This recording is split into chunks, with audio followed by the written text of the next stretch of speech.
국회에서 진행되고 있는 황교안 대통령 권한대행을 상대로 한 비경제 분야 대정부 질문 상황을 생중계로 보여드렸습니다. 자, 마침 하필 그 문재인 캠프의 선거대책 본부장 맡고 있는 송영길 의원하고 황교안 대행 긴장감이 아주 팽팽한데요. 그렇죠. 지금 말씀하신 것처럼 송영길 의원은 비문계 의원이지만 문재인 캠프의 총괄 선대 본부장이거든요. 네. 그리고 아시다시피 황교안 대통령 권한대행은 지금 각종 여론조사에서 여권 내 그 지지율 1위를 달리고 있는 잠재적 그 대권 후보죠. 네.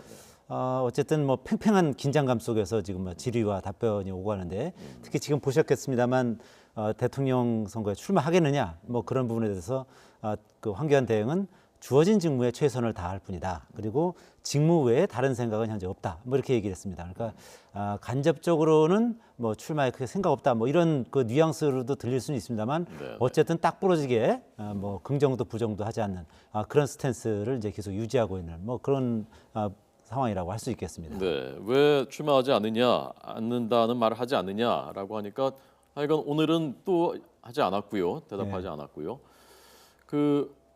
부재역이 A형이 발생했는데 그날 그 8시 반에 회의가 열렸는데 왜 그때까지 1시에 그 A형이 발생했다는 것을 알았는데 그 부분 왜 보고 못 받았느냐 그 부분을 집중적으로 추궁했고요. 그 이제 김재수 농림부 장관이 그 부분에 있어서는 좀 실수를 한 것 같습니다. 대통령 권한대행에게 새벽이라 하더라도 주요 사항이기 때문에 당연히 보고를 했어야 되는데 그분이 누락됐던 것 같고요.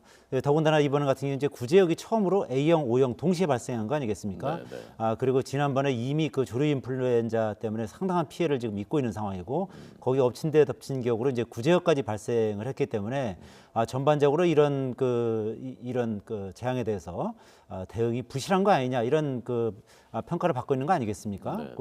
그러면서 이제 황교안 대통령 권한대행 입장에서도 이런 부분이 상당히 이제 딜레마로 작용을 할 테고 이제 결국은 오늘 당장 이제 박지원 국민의당 대표도 이런 부분에 대해서 이제 강력하게 질타했던 거 아니겠습니까? 대통령 코스프레를 하다가 이런 각종 질병에 대해서 제대로 대응을 못 하고 있는 것이 아니냐 이렇게 오늘 비판을 했는데요. 그러니까 오늘 이 국회 대정부 질문에서도 이런 부분에 대해서 이제 상당히 질타가 이어지고 있는 그런 상황인 것이죠. 저의 개인적인 그 느낌은 마치 대선 주자 토론회 보는 것 같은 그런 그 느낌이었고요. 마지막으로 여기서도 조금 전 거기서도 청와대 압수수색 문제가 쟁점으로 공방이 오갔는데 좀 전에 특검이 브리핑을 통해서 압수수색에 대해서 행정법원에 소송을 냈다라고 했는데 그 부분을 좀 설명을 해주십시오. 그러니까 그 특검 입장에서는 이제 청와대 압수수색을 해야 되는데 경호실장하고 비서실장이 그 압수수색에 대해서 이제 좀 거부하고 있는 상황 아니겠습니까?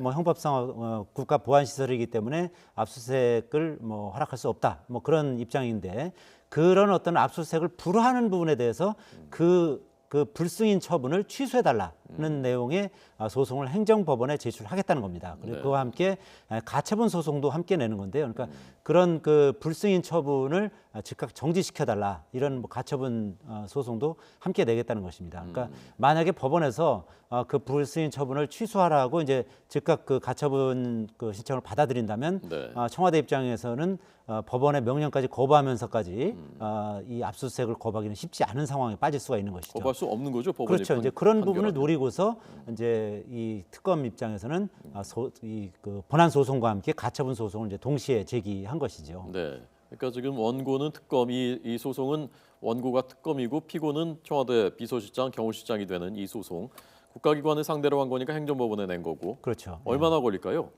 근데 아마 이거는 그 특검 수사 기간이 이번 달 28일까지 아니겠습니까? 그렇기 때문에 이 가처분 소송, 집행정지 신청에 대해서는 비교적 빨리 법원에서 이제 판단을 내릴 가능성이 높습니다. 근데 아시다시피 그 법원에서는 이미 청와대에 대한 압수수색 영장을 발부를 했기 때문에 이 집행정지 신청에 대해서도 청와대의 이 압수수색 불승인 처분을 즉시 해소하라라는 아마 그런 결정을 내릴 가능성이 좀 더 높지 않을까 그렇게 보여지고요.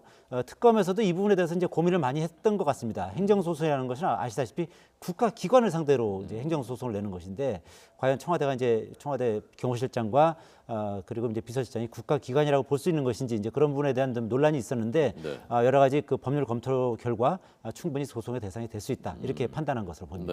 그래서 긍정적인 답변이 있으면 취하도 검토할 수 있다. 그리고 대면 조사에 대해서는 특검이 오늘 그 청와대 쪽에 먼저 연락하지 않겠다라고 했는데 지금 청와대 쪽에서 어떤 연락이나 공식적인 요청이 오지 않았다라는 것을 조금 전에 이규철 특검보가 브리핑을 통해서 밝혔습니다. 이동우 선임 기자 해설 들었습니다. 고맙습니다.